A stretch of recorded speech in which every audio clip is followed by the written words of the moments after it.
नमस्कार दर्शक बंधु आपण देखुचंती ओडिया बीके टेक्स न्यूज आसंतु संपूर्ण खबर जानिबा। चलित आईपीएल रे प्रथम मैच जितिबा परे मध्य नैराश्यजनक प्रदर्शन जारी रखिछि मुंबई इंडियंस। 7 मैच रु दल 5 पराजय वरण करछि, जहाकु नै एबे अधिनायक हार्दिक पांड्याଙ୍କ अधिनायक पद उपरे उठिछि प्रश्नवाची।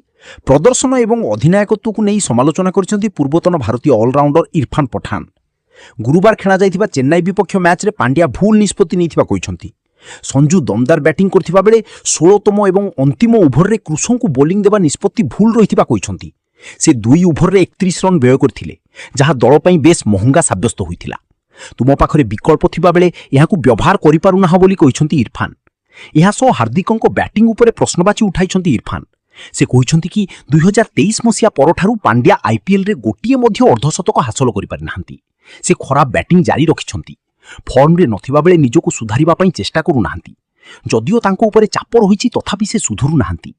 द्रुत बोलरंको विपक्ष रे भलो प्रदर्शन करुथिबा बेले स्पिनरंको विपक्ष रे दुर्बल हेउछन्ती। इमिति नुआ नुआ आईपीएल अपडेट जानिबा पई आम चैनल को सब्सक्राइब करंतु।